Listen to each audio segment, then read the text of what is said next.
నమస్కారం ఫ్రెండ్స్. ఇప్పుడు మనకు 48 అవర్స్ మిగిలిందండి.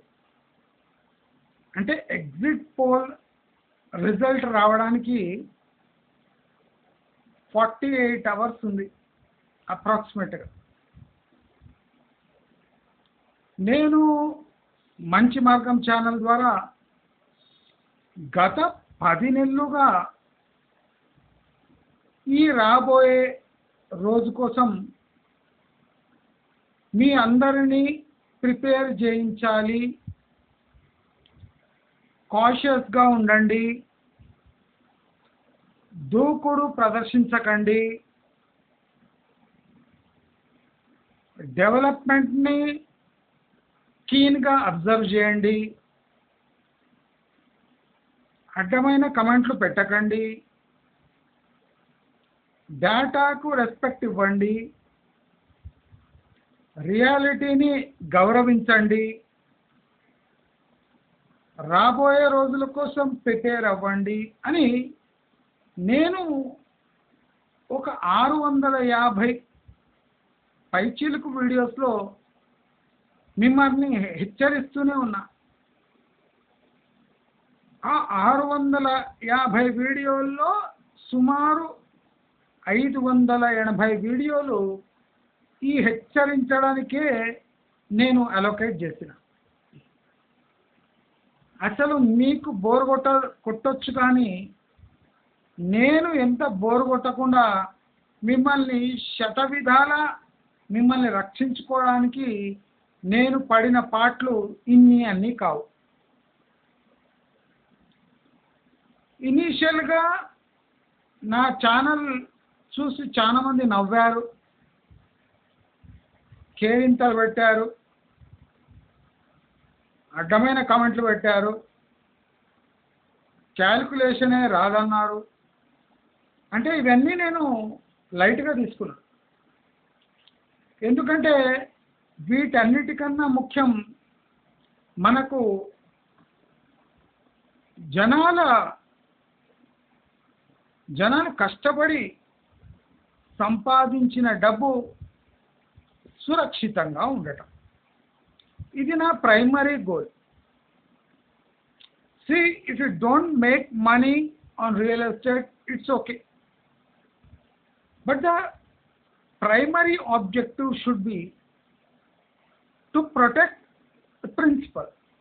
అంటే మనం ఎంత ఇన్వెస్ట్ చేసి ఉంటాము అంత అయినా మనకు ఖచ్చితంగా దక్కాలి అనే విశ్వ ప్రయత్నం నా మంచి మార్గం ఛానల్ ద్వారా నేను చేస్తూ ఉన్నాను.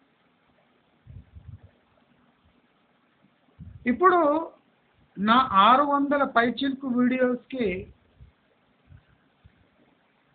సోకాల్డ్ పెద్ద చిన్న బిల్డర్సు, మేస్త్రీలు, సివిల్ ఇంజనీర్లు ఎవ్వరూ నాకు ప్రాపర్గా కౌంటర్ ఇవ్వలేదు.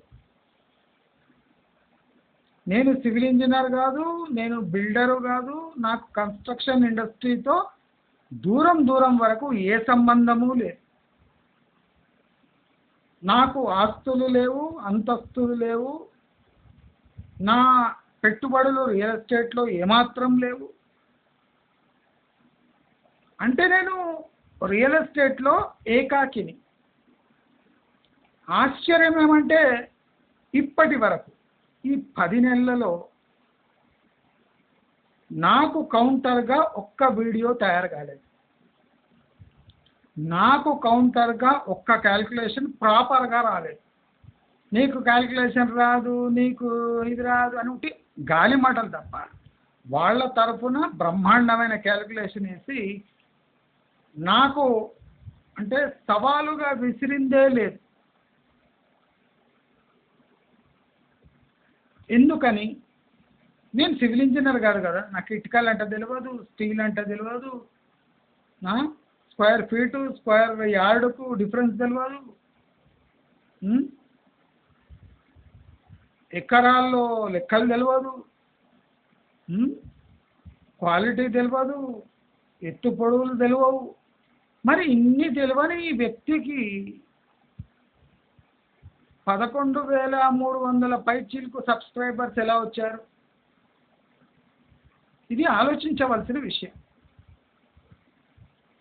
కానీ ఘోరమైన విషయం నేను ఒకటి చెప్తాను. వేల మంది సివిల్ ఇంజనీర్లు, వేల మంది పెట్టుబడి పెట్టేటోళ్ళు, వేల మంది రియల్ ఎస్టేట్ ఎక్స్పర్ట్స్, ఇన్ని వేల లక్షల మందిలో ఒక మనిషికి కూడా పెట్టుబడి పెట్టే వాళ్ళ పక్షాన ఉండి కొట్లాడదామనే జ్ఞానము రాకపోవడము సూచనీయం.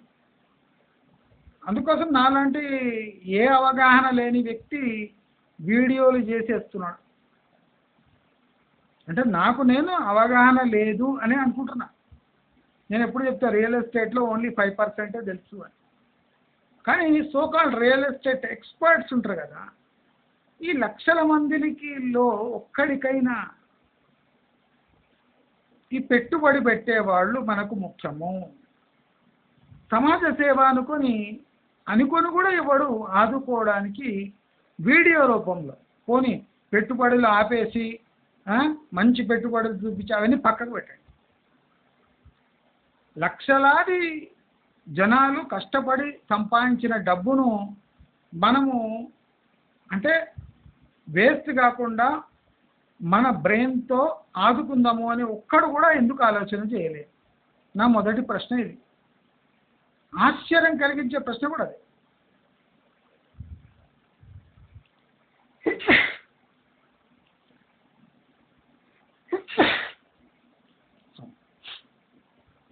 అసలు నాకు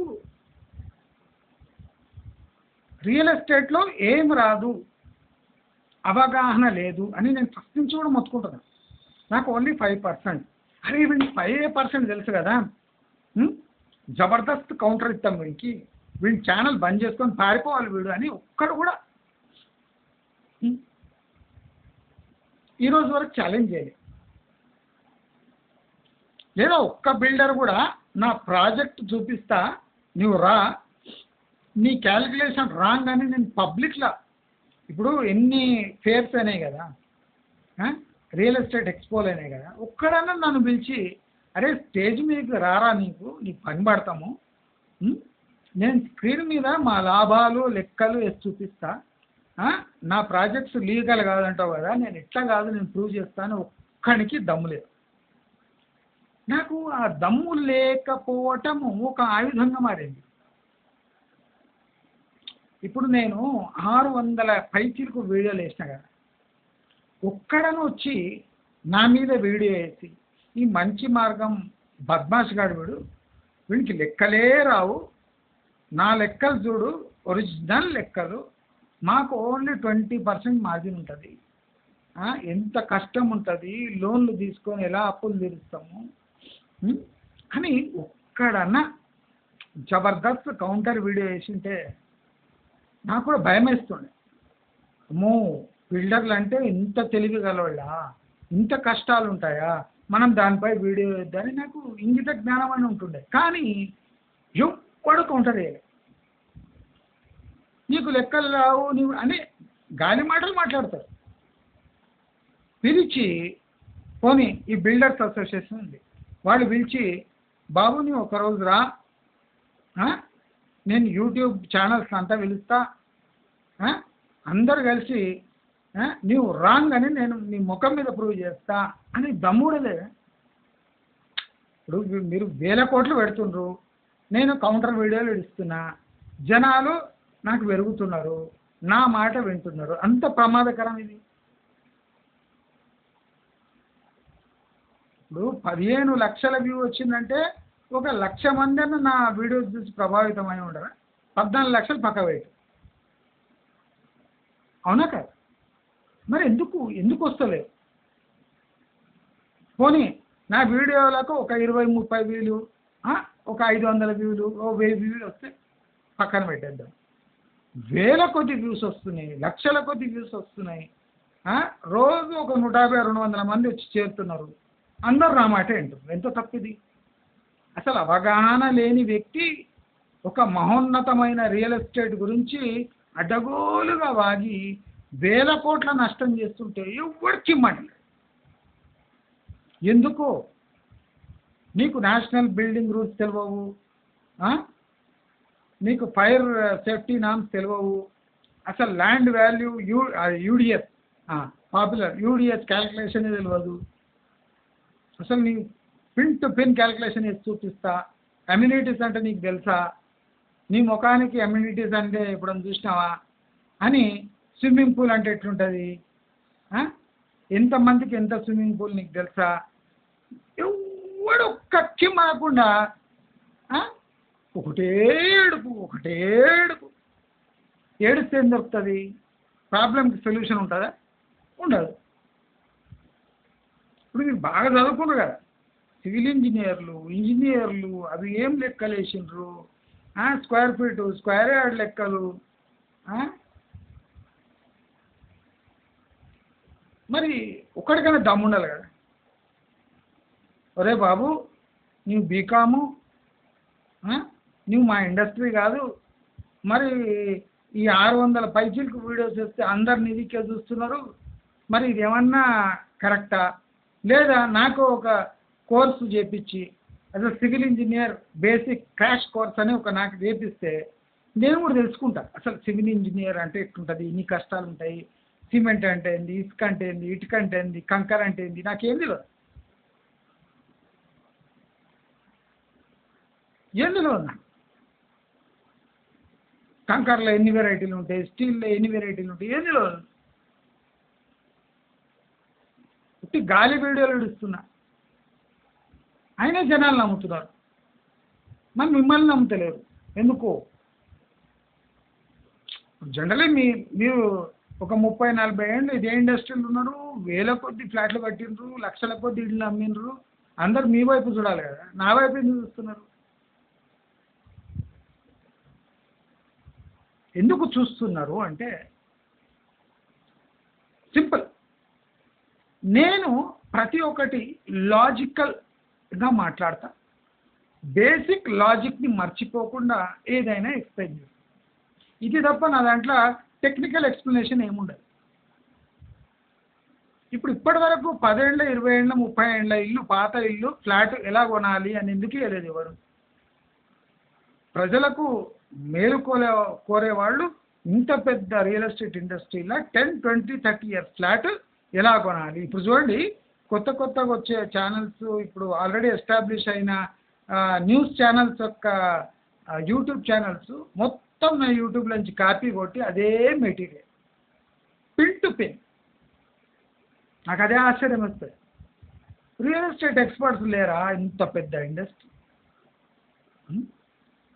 ఆ అశోక బిల్డర్స్ ముంబై పోయిండు, పోడ్కాస్ట్లు ఆ కాస్ట్లు నా దగ్గర వచ్చింటే, బాబు నువ్వు నా ప్రాజెక్ట్స్ మీద అంతా దుష్ప్రచారం చేస్తున్నావు, చూడు బ్రహ్మాండమైన ప్రాజెక్ట్ కట్టినా, ఎట్లటే చెప్తావు అని ఛాలెంజ్ చేయవచ్చు. నాకు కూడా అవేర్నెస్ వచ్చి ఛాలెంజ్ మూసుకుంటాను నేను కూడా. అసలు కన్స్ట్రక్షన్ ఇండస్ట్రీ అంటే ఇంత పతివ్రతలు పవిత్రమైన ఇండస్ట్రీ అని వదులుకుంటా. గత 10 నెలలుగా అంటే కిమ్మా కూడా కూర్చున్నారు, నా వీడియోస్ చూస్తున్నారు, బిల్డర్స్ కూడా నా వీడియోస్ చూస్తారు, నోరు ముఖం ఎందుకు? ఎందుకంటే వాళ్ళు చేసేది విచిత్రమైన, ఘోరమైన, నీచమైన, నికృష్టమైన బిజినెస్ కాబట్టి. సింపుల్. ఇప్పుడు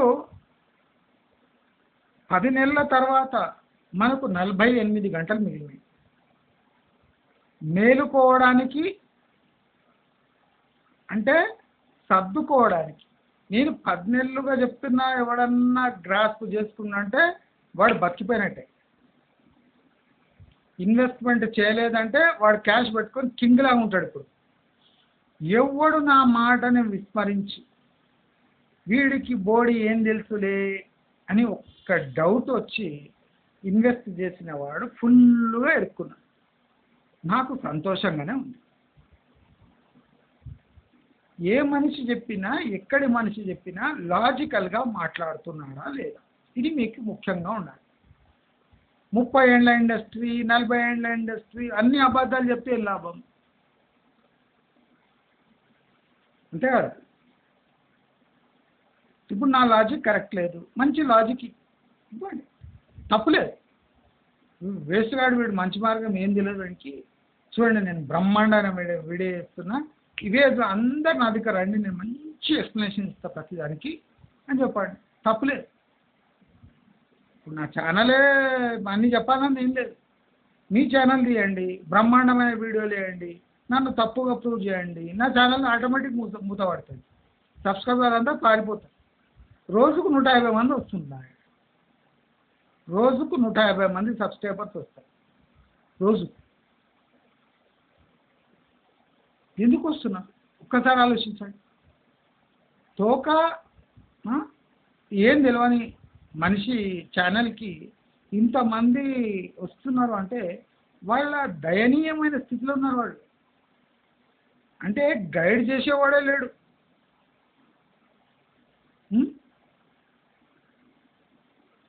ఇదే గైడ్ చేసేవాడు రియల్ ఎస్టేట్ ఇండస్ట్రీలో ఉండింటే రియల్ ఎస్టేట్ ఇండస్ట్రీ ఇట్లా పతనం కాకుండా సేఫ్ జోన్లో ఉంటుంది. ఇప్పుడు ఓవర్ హైప్ ఇచ్చినందుకు ఈ ఈ రియల్ ఎస్టేట్ ఇండస్ట్రీ ఎలా పతనం అవుతుందో మీకు ఖండం ముందర చూడండి. ఆర్టిఫిషియల్ ఇన్ఫ్లేటెడ్ గ్రోత్ ఈ ఎకానమీ భరించదు.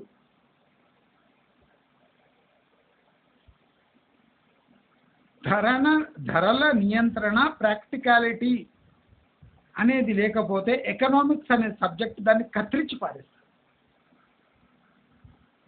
అది అందరూ తెలుసుకోవాలి. దీంట్లో ఏం పెద్ద జాదులు టోనాలు పెద్ద క్యాలిక్యులేషన్ ఏం లేవు. నేను ఎప్పుడు చెప్తా, 7వ క్లాస్ పిల్లగాడు మీ ఇంట్లో ఉంటే వానికి లెక్కలు ఇస్తే వాడే కరెక్ట్ చేసి చూపిస్తాడు. అయ్యే అన్ని దొంగ లెక్కలు ఇవన్నీ. ఇంకా నేను అవసరమే లేదు.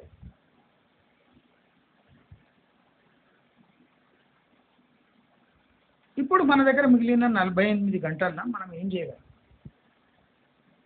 ఏం చేయలేం. కరెక్టా? కరెక్ట్. మనకు 4వ తారీఖు వరకు టైం ఉంది ప్రాక్టికల్ రిజల్ట్స్ రావడానికి. మనం ఏమైనా చేయగలమా? ఏం చేయలేం. అయితే 4వ తారీఖు దాటినాక మనం ఏం చేయొచ్చు? ఇది మోస్ట్ ఇంట్రెస్టింగ్ టాపిక్. కట్టి పడేసిన మన చేతులను మనం ఎట్లా విడిపించుకొని వదిలించుకొని మనము మనకైన లాస్ని మనం ఎట్లా రికవర్ చేసుకోవాలి? ఇది కూడా ఎవరు చెప్పాలి? ఇంత పెద్ద ఎస్టాబ్లిష్డ్ ఇండస్ట్రీస్ ఉండి ఒక్కొక్కడు కార్లు, బెంజులు, ఏమేం కార్లు, ఏమేం ఆర్భాటాలు రాది. ఒక్కడు లేడరా టెక్నికల్గా ప్రాక్టికల్గా ఎస్కేప్ రూట్ చూపించేటోడు ఉండాలి కదా. ఒక్కడు లేడు ఈ సబ్జెక్ట్ మీద మాట్లాడు. ఇప్పుడు నేను మాట్లాడినాక దీన్ని కాపీ కొట్టి వేసుకుంటాడు. Wild wolf, wild fox, RTV, ETV, red TV, MM టీవీలు రాని మొత్తం కాపీ, సిగ్గులే కూడా కాపీ కొట్టు. నా ఛానల్ ఏమొస్తుందో అది సెకండే కాపీ. ఇంత బ్రెయిన్ లేదురా మీ దగ్గర. పెద్ద పెద్ద చదువులు చదువుకున్నాను. నేనైతే బీకామ్, నేను చదువుకున్నది బీకామ్ 2nd క్లాస్లో పాస్ అయ్యాను. బీకామ్ 2nd క్లాస్ నేను పాస్ అయ్యాను. నాకు నా బ్రెయిన్ లేదురా మీకు. పోనీ ఇన్వెస్టర్స్ కన్నా పెద్ద పెద్ద చదువుకున్నారు కదా మీరంతా, బాగా మ్యాథ్స్లు చేశారు కదా, అకౌంట్స్లో కింగులు కదా మీరంతా, సిఏలు, ఐసీడబ్ల్యూ ఉన్నారు కదా. ఒక్కడన్నా బేసిక్ క్యాల్కులేషన్ చేసుకొని పక్కకు జరిగిపోతే బాగుంటుంది. వాళ్ళు కూడా తండాలుగా ఇరుక్కున్నారు. సిఐసీడబ్ల్యూలు కూడా ఇరుక్కున్నారు. అన్ని లెక్కలు తెలుసు. ఇంకెవరి దగ్గర పోవాలి? ఈ రియల్ ఎస్టేట్ ఇండస్ట్రీ ఎక్కడ పోవాలి? ఎక్కడ పోలేదు. గత 10 monthsగా నన్ను క్లియర్గా ఫాలో అయ్యి కాముగా ఉండేటోళ్ళు ఇవాళ కింగులు, క్యాష్ పెట్టుకొని కింగుల్లా ఉంటారు. ఏ అవగాహన లేని వ్యక్తిగా నేను చెప్తున్నా. మీకు ఆశ్చర్యం కలుగుతుండొచ్చు. నా దగ్గర డేటా ఉంది, అన్నీ ఉన్నాయి, కానీ నేను అసలు రియల్ ఎస్టేట్ సెక్టరే కాదు. నాకు ఇంట్రెస్ట్ కూడా లేదు. రియల్ ఎస్టేట్ అంటే. రియల్ ఎస్టేట్లో ఏమేమి జరిగితే నాకు క్లియర్గా ఎస్టిమేషన్ ఉంది. నేను కోసం దాని దిక్కు పోదలుచుకోలేదు.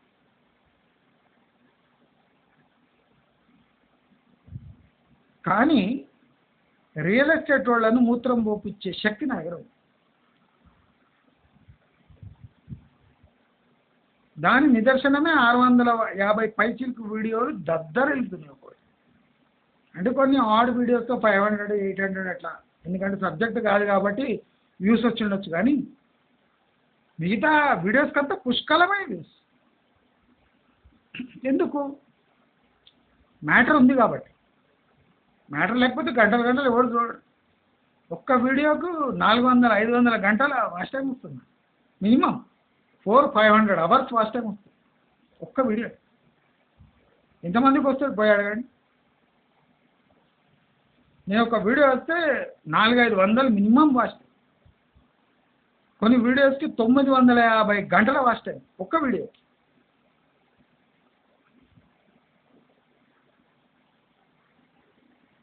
నాకు సంతోషమే.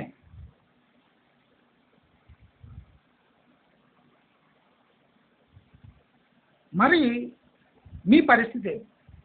నా పరిస్థితి నేను చెప్పుకున్నా. నా దమ్ముడి నాకు రియల్ ఎస్టేట్లో భాగస్వామ్యం లేదు, నాకు ఎవరు డబ్బు ఇచ్చేటోడు లేడు, నాకు ఎవరు స్పాన్సర్స్ లేరు, నాకు ఎవరు యాడ్ ఇచ్చేటోడు లేడు. ఏం లేనప్పటికి కూడా నేను సేఫ్ హ్యాపీ. కానీ మీరు డబ్బు ఉండి పెట్టలేని పరిస్థితి ఇప్పుడు ఉంది. డబ్బు పెట్టినోనికి అది తీయలేని పరిస్థితి. 10 నెలలుగా ఉట్టిగా నన్ను అబ్జర్వ్ చేసేటోడు ఇవాళ నష్టపోతాడు. ఎందుకంటే ఏం యాక్షన్ లేకుంటే ఇవాళ నష్టపోతాడు.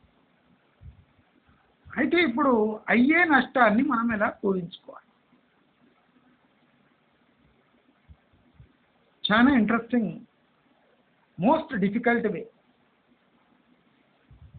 ఎందుకంటే మీ ఆస్తులు 40% కరిగిపోనున్నాయి.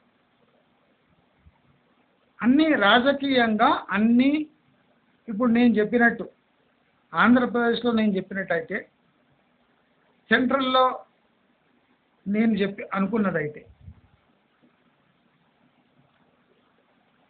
హైదరాబాద్ 40% స్లాష్, 48 అవర్స్ టైం, ఎవ్వడు ఎంపికలే. గత 10 నెలలుగా చెప్తున్నా, ఎస్కేప్ అయిపోండి, మీకు కాస్ట్ అయినా ఎగిరిపోండి, అక్కడి నుంచి జరిగిపోండి అని చెప్తాను. అంత ఈజీగా పడతాయా? ఇది గ్రోత్ ఏరియా. అసలు గ్రోత్ అంటే మీనింగే తెలియదు. చాలామంది సన్నాసులు బుకిష్ నాలెడ్జ్ ఉంటుంది తప్ప డిమాండ్, గ్రోత్, అప్రిసియేషను, డిప్రిసియేషను ప్రాక్టికల్గా ఎవరికి తెలియదు. మొత్తం బుక్కులు కట్టలు బుక్కులు చదివి ఇష్టం వచ్చినట్టు క్వాలిఫికేషన్లు. అబ్బా ఏం క్వాలిఫికేషన్లు రావి, ఏమో ఒక్కొక్కడు మామూలు చదువులా ఇది. వాడిని ప్రాక్టికల్గా చూపించారే డిప్రిసియేషన్ ఇదిరా అంటే లే లెక్కలు అట్లా చెప్పవు, బుక్కులు అట్లా చెప్పవు అంటాడు. అదే సన్నాసి, మనం చదువుకున్నది మనం ప్రాక్టికల్లో లైఫ్ అప్లై చేయడానికి. బుక్కులో ఉన్నది అంటే బుక్కులోనే ఉంటుంది, అది బయటికి వెళ్ళదు. అది బుక్కులో ఇంకో 10 ఏళ్ళైనా బుక్కుల్లో అట్లే ఉంటుంది. ఆ సమ్ము, ఆ క్యాల్కులేషన్ అట్లే ఉంటుంది, ఆ అకౌంట్ ప్రాబ్లం అట్లనే ఉంటుంది. కానీ ఈ లోకం మారుతుందిరా, బుక్స్ మారవు, లోకం మారుతుంది. లోకం మారినప్పుడు బుక్స్లో ఉన్న నాలెడ్జ్ని కూడా మనం దానితో పాటు అనుసంధానించి వాడుకునే నైపుణ్యం ఉండాలి అనే ఈ బుర్ర ఇచ్చిండ్రు దేవుడు. కాపీ కొట్టమని కాదు. చాలా మంది ఈ బుర్ర ఎందుకు ఉంది అంటే బుక్కులోంచి కాపీ కొట్టడానికి అనుకుంటారు. 99% సన్నాసులు చదువుకున్న చవటాలు ఎట్లనే ఉన్నాయి, విపరీతమైన క్వాలిఫికేషన్. ఒక్కొక్కటి ప్రాక్టికల్గా చూస్తున్నాను. ఎందుకంటే నేను ఐఐటి గోల్డ్ మెడలిస్ట్తో పనిచేసిన, CAICWL చేసిన వాళ్ళు ఇట్లా లైన్లో కూర్చుంటుండే మా ఆఫీస్లో. గురువు ఏం క్వాలిఫికేషన్ రా ఇది, ఎంటెక్లు, బీటెక్లు, MBAలు, టెక్నీషియన్లు, 30 years ఎక్స్పీరియన్స్ ఉన్నోళ్ళు అందరితో చూసినాను. నేను అందరినీ అబ్జర్వ్ చేసిన, బాగా రెస్పెక్ట్ ఇచ్చిన. అసలు వీళ్ళు ఎట్లా పని చేస్తారు, అసలు వీళ్ళ బ్రెయిన్ ఎట్లా వర్క్ అవుతుంది, మొత్తం దగ్గర ఉండి చూసినాక అనిపించింది ఎక్కడనో తేడా ఉందా. ఇప్పుడు నాటువంటి బతికిపోయిందంటే మీరు చూడండి, ఇంత కాంపిటేటివ్ వరల్డ్ నాకు ఓన్లీ బీకామ్ క్వాలిఫికేషన్, సెకండ్ క్లాస్లో పాస్ అయ్యాను.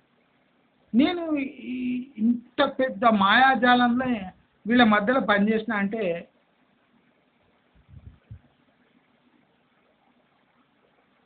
నా క్యాబిన్ డోర్ బయట వైట్ డ్రెస్ వేసుకొని నిలబడే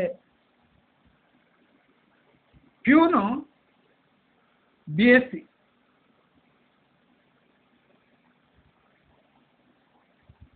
చాలా మంది నాకన్నా ఎక్కువ కాలం ఎంఏ కూడా ఉన్నారు ప్యూన్లు. నా క్యాబిన్ బయట వైట్ డ్రెస్ వేసుకొని టోప్ వేసుకొని నిలబడేటోడు. నేను బీకామ్. వాళ్ళని చూస్తే పాపం అనిపిస్తుంది. నాకన్నా హైయర్ క్వాలిఫికేషన్, ఓసారి నాకన్నా జీతం ఎక్కువనే ఉంటుండేవాడు. వాడు ఎన్నో 15 ఏళ్ళ నుంచి పనిచేస్తుండే, 20 ఏళ్ళ పనిచేస్తుండే. వాడికి నాకన్నా జీతం ఎక్కువ. నా బయట నిలబడుతుండే ప్యూన్, నేను రాగానే డోర్ తీస్తుండే. ఇప్పుడు ఇది ఎక్కడ వింత? నాకన్నా ఎక్కువ క్వాలిఫికేషన్, నాకన్నా ఎక్కువ జీతం, కానీ నా క్యాబిన్ డోర్ వాడిస్తాను,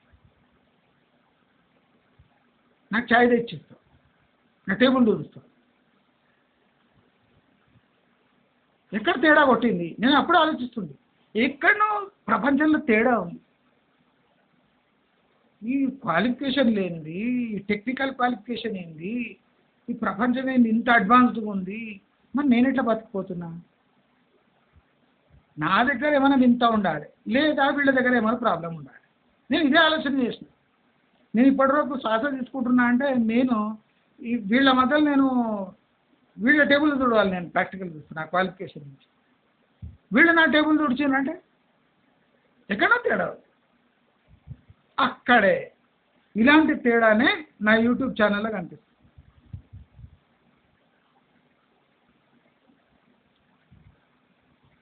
ప్రతి ఒక్క సిచ్యువేషన్ని టెక్నికల్గా, ప్రాక్టికల్గా, క్యాల్కులేటివ్గా, ఇమాజినేటివ్గా రెస్పెక్ట్ ఇచ్చి సిచ్యువేషన్ని చూసి కరెక్ట్ డిసిషన్ ఎమోషన్ లేకుండా తీసుకునేవాడే ద బెస్ట్ ఇన్వెస్టర్ అనిపించుకుంటాడు. ఇన్వెస్టర్ అంటే ఒక చిన్న పదం కాదు. నేను చెప్పినది ఇవన్నీ క్వాలిఫికేషన్ ఒక ఇన్వెస్టర్.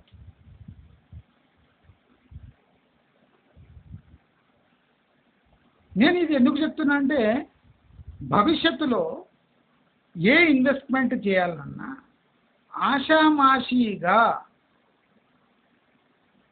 నాకు బ్రెయిన్ ఉంది కదా అని ఒక అడ్వాన్స్డ్ ఇమాజినేటివ్ పొజిషన్లో ఉండి డిసిషన్ తీసుకోవచ్చు. ఇప్పుడు మన రియల్ ఎస్టేట్లో చదువురాని సన్నాసులు ఐఐటి చదివినోని కూడా బూడి కొట్టిస్తుంది, ఎన్ఆర్ఐలను కూడా బూడి కొట్టిస్తారు. అంటే ఎందుకు? ఈ చదువురాని చవటకు తెలిసిన కొన్ని విషయాలు వీళ్ళకి తెలియవు. వీడు నాన్ ఎమోషనల్, వాడు ఎమోషనల్. వీడు టూ మచ్ క్యాల్కులేటివ్, వాడు అటర్ ఫ్లాప్ క్యాల్కులేషన్. వాడు ఐఐటి ఉండి ఎన్ఆర్ఐ ఉన్నా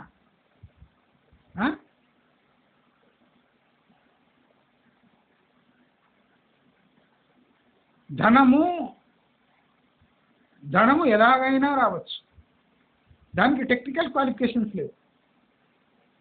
ధనము అనేదానికి టెక్నికల్ క్వాలిఫికేషన్ లేదు. మనీ అది ఎలాగైనా రావచ్చు. ఆస్తుల రూపాన రావచ్చు, రోడ్డు మీద పోతే బ్యాగు దొరకవచ్చు, ఎవరికో బంగారం దొరకవచ్చు, లంచ బిందెలు దొరకవచ్చు, కేసీఆర్కి దొరికినట్టు. ఎవడో ఆస్తి కొట్టేసి ఉండొచ్చు, కష్టపడి సంపాదించుకుని ప్రొఫెషనల్ సర్వీసెస్ ఇచ్చి డబ్బు సంపాదించుకుని ఉండొచ్చు, క్వాలిఫికేషన్తో సంపాదించవచ్చు. అంటే డబ్బుకు ఒక పర్మిట్లు లేవు. రిటైనే పోతుంది, ఏ రోడైనా ఎక్కేస్తుంది. చెక్ పోస్టులు లేవు. డబ్బు ఎట్టానే ఉంటుంది. దావుద్ ఇబ్రాహిం దగ్గర కూడా డబ్బు ఉంది, ఓఎస్సీ దగ్గర కూడా డబ్బు ఉంది, మాధవి లత దగ్గర కూడా డబ్బు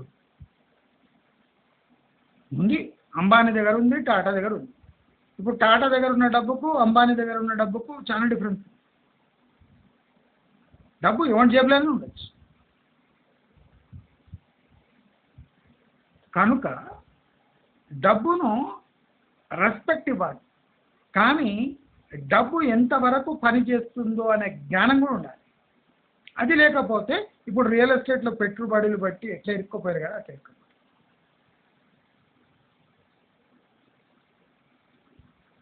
రాబోయే ఒక వారంలో కనీసం అంటే కనీసం 12 లక్షల కోట్ల total Hyderabad real estate value dip అయిపోతుంది. ఓన్లీ హైదరాబాద్, నేను బయట ఎక్కడ మాట్లాడుతున్నాను. తెలంగాణ మొత్తం అంతటా అంటే నాకు అంత సత్తా లేదు, అంత రిపోర్ట్స్ లేవు నాది. 12 లక్షల కోట్లు డైరెక్ట్ డిప్ వస్తుంది Hyderabad real estate total value. మీకు వారం టైం ఉంది, వారం టైం ఏం చేయలేని పరిస్థితి మీరు. ఫ్యూచర్లో మీరు ఎస్కేప్ కావాలి, ఇరుక్కోపోయిన దాంట్లో నుంచి బయటపడాలి అంటే మంచి మార్గమే మార్గం. ఏ బిల్డరు రక్షించలేడు, ఏ ఫైనాన్షియల్ ప్లానరు రక్షించలేడు. అంటే మీ దగ్గర ఆస్తులు ఉంటే మీ అమ్మ నాయన తప్ప మిమ్మల్ని ఎవ్వడు కాపాడాలి. ఇది ఇప్పుడు ఉన్న పరిస్థితి. వారం లోపల జరిగే విషయాలకు మీరు బాధ్యులు కాదు. అన్ని బయటి విషయాల వల్ల మీ ఇన్వెస్ట్మెంట్ 40% సర్వనాశనం అయింది. కొంతమందిది అంటే 100% డిప్రిషియేషన్. అంటే ₹1,00,00,000 ఉన్న ఫ్లాట్ వాడు 3 కోట్లకు కొన్నాడు, ఇప్పుడు అది ₹1,50,00,000 అవుతుంది. ₹1,00,00,000 ఉన్న యాక్చువల్ వాల్యూ ఉన్న ఫ్లాట్ వాడు 3 కోట్లకు కొన్నాడు. ఎమోషన్కి పోయి నా శాలరీ స్లిప్ బాగుంది, నేను సాఫ్ట్వేర్ అని కొనేసింది. ఇప్పుడు వాడు వాల్యూ 1.5 lakh పడుతుంది. అంటే క్లీన్ స్వీప్ అయినట్టే, కానీ ₹1,50,00,000 వచ్చేస్తుంది వాడి. ఈ మ్యాజిక్ మీ కళ్ళ ముందర జరుగుతుంది, చూస్తూ ఉండండి. అట్లా పడుతుంది. రియల్ ఎస్టేట్ అంటే ఏమో తెలుసా నీకు? ఆంధ్రాలో అంతే ఫాస్ట్గా పెరుగుతుంది. ఇన్ కేస్ జగన్మోహన్ రెడ్డి వస్తే మొత్తం తారుమారు అవుతుంది. కానీ జగన్మోహన్ రెడ్డి ఇఫ్ వస్తే కూడా హైదరాబాదు పర్ యానం 5% కన్నా ఎక్కువ పెరగదు. అయిపోయింది, ఆ జమానా అయిపోయింది. చంద్రబాబు నాయుడు కాలు మోపిండు అంటే ఆంధ్రాలో రియల్ ఎస్టేట్ ఫుల్ భూమి అంతు చిక్కకుండా పోతుంది. ఇక్కడ రిచెస్ట్ ఇన్వెస్టర్ కూడా ఆంధ్రాలో భూములు కొనలేడు. మీరేమైనా కొనగలరా? కొనే పరిస్థితి లేదు. ఎందుకు? మీరు 10 నెలలుగా మంచి మార్గం ఉట్టి చూస్తున్నారు, టీవీలో చూస్తున్నట్టు. ఏ స్టెప్ తీసుకోలేదు. లేదా ఇప్పుడు గోల్డెన్ ఆపర్చునిటీ ఉంది ఆంధ్రాలో ఇన్వెస్ట్ చేయాలండి. డెడ్ చీపునే ల్యాండ్స్ ఇంకా ఆంధ్రాలో ఇంత పెద్ద ఏం పెరగలేదు. ఆ అమరావతి చుట్టుముట్టు పెరిగినాయి కానీ ఇంకా డెడ్ ల్యాండ్స్ ఉన్నాయి. కానీ కొనడానికి ఆ డబ్బులు లేవు, అవి మొత్తం ఇరుక్కుపోయినాయి. ఎందుకు అంటే అడ్డమైన విధవల మాట విని మీరు ఇన్వెస్ట్ చేస్తాను. ఇప్పుడు తెలంగాణలో ఎవడన్నా భూములు అమ్ముకొని డైరెక్ట్ పోయి ఆంధ్రాలో కొనవచ్చు, అమ్ముడు పోతాయి. బ్లైండ్గా వెళ్ళిపోవాలి. తెలంగాణలో భూమి అమ్మితే తెలంగాణలో కొనవద్దు. ఫార్ములా నేను ఎప్పుడు చెప్తా మీకు, ఫార్ములా చెప్తా, సింపుల్గా చెప్తా. తెలంగాణలో భూములు అమ్మిన వాడు తెలంగాణలో కొనకండి. ఒక 5 సంవత్సరాల వరకు మీరు తెలంగాణలో కొనుక్కోండి. తెలంగాణలో భూములు అమ్మినవాడు ఆంధ్రాలో కొనుక్కోండి. బెంగళూరులో ల్యాండ్ అమ్మినవాడు ఆంధ్రాలో కొనుక్కోండి. బెంగళూరు అంటే బెంగళూరు సిటీ అవుట్స్కట్స్. మీరు ఎక్కడ అమ్మినా ఆంధ్రాలో కొనుక్కోండి. జాగ్రత్త జాగ్రత్త. పెద్ద సిటీ టౌన్స్ చుట్టుముట్టే ఒక 5 years వరకు ఇన్వెస్ట్ చేయండి. ఎందుకంటే ఆంధ్ర లేచి నిలబడడానికి ఇంకో 5 ఏళ్ళు టైం ఉంది. దానికన్నా ముందు ఏం పెద్ద యాక్టివిటీస్ కావు. కానీ మీ మనీ సేఫ్గా ఉండాలంటే ఆంధ్రప్రదేశ్లో ఇన్వెస్ట్ చేయవలసిందే.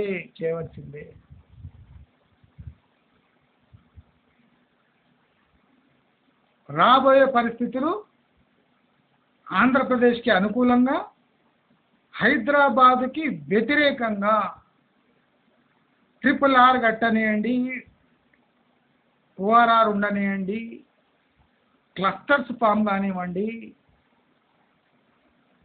ఆ? లేదా మన పెరి అర్బన్ జోన్లో శాటిలైట్ టౌన్షిప్స్ కట్టనివ్వండి, ఏవి హైదరాబాద్ని రక్షించలేవు. సింగిల్ లైన్ స్టేట్మెంట్ నాది మంచి మార్గంలో.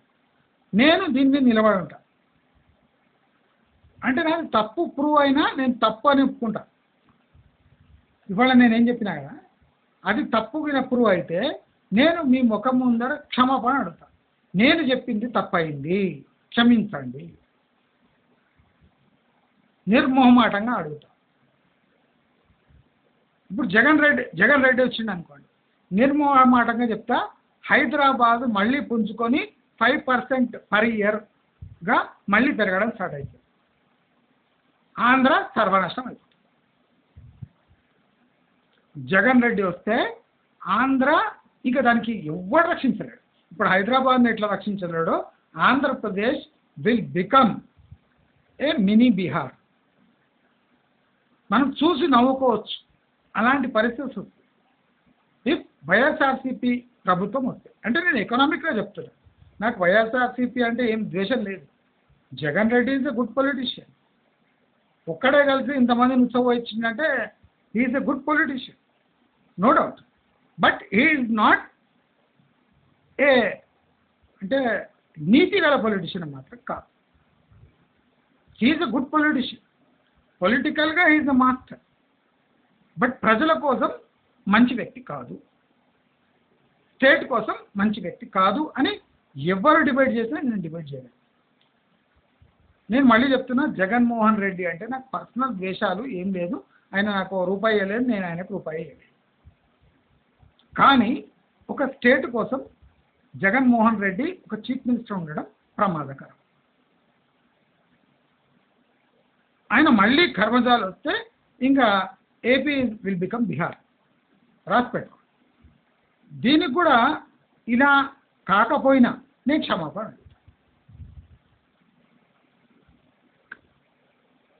వైఎస్ఆర్సీపీ మళ్ళా పవర్లో వస్తే అది బీహార్ కాకపోతే నేను క్షమాపణ. ఇది ఖచ్చితం. మళ్ళీ రెండిటికి మీరు రెడీగా ఒక్కసారి ఆలోచించుకోండి. నేను నా స్టేట్ గురించి ఎలా ఖచ్చితంగా మాట్లాడతానో పక్క స్టేట్ గురించి కూడా అలాగే ఖచ్చితంగా మాట్లాడతా. కర్ణాటక గురించి కూడా, నా మాతృభాష కన్నడ కనుక నేను కర్ణాటక గురించి కూడా ఖచ్చితంగా ఎస్టిమేషన్ ఇస్తాను, నో డౌట్. కానీ మీరందరూ ఈ టైంని ఆషామాషిగా గడపకండి, ప్రశాంతంగా కూర్చోకండి, ఏదో ఒక వ్యూహంతో బయటపడడానికి చూడండి. 4వ తారీఖు తర్వాత జరగబోయే పరిణామాలు బేరీజు వేసుకొని మీకు అద్భుతమైన అడ్వైస్ ఇస్తా. వేచి ఉండండి. నా ఛానల్ని మాత్రమే సబ్స్క్రైబ్ చేసుకోండి. ఎందుకంటే మంచి మార్గం is pro real estate and pro investor channel. నేను ప్రో రియల్ ఎస్టేట్, మీకు ఇంకా తెలుస్తలేదు. ఎంతోమంది ఇన్వెస్ట్ చేయడానికి డబ్బు సేఫ్గా ఉంచమని చెప్పింది మంచి మార్గం. రేపు రియల్ ఎస్టేట్ పెరగాలన్నా ఈ డబ్బే అవసరం. ఈ స్మాల్ లాజిక్ తెలియకుండా చాలామంది నేను రియల్ ఎస్టేట్కి వ్యతిరేకం అని ప్రచారం వాళ్ళే చేశారు. దాంతో నాకు బాగా బేస్ పెరిగి 11,000 పైచీలకు మంచి సబ్స్క్రైబర్స్ వచ్చారు. ఇది వీళ్ళ దుష్ప్రచారం వల్లనే. ఇప్పుడు పనికి మానే road side real estate investor కూడా ఆంధ్రాలో పోయి దర్జాగా కింగ్లాగా కొనుక్కోవచ్చు భూములు. దయచేసి ఇప్పటికైనా మేల్కోండి. ఫ్యూచర్ ఇన్వెస్ట్మెంట్స్ వెస్ట్ హైదరాబాదులో పెట్టబోకండి. 3-4 ఏళ్ల వరకు హైదరాబాదు పెట్టుబడి అనే మాట మర్చిపోండి. మంచి మార్గం చూస్తూనే ఉండండి. నమస్కారం.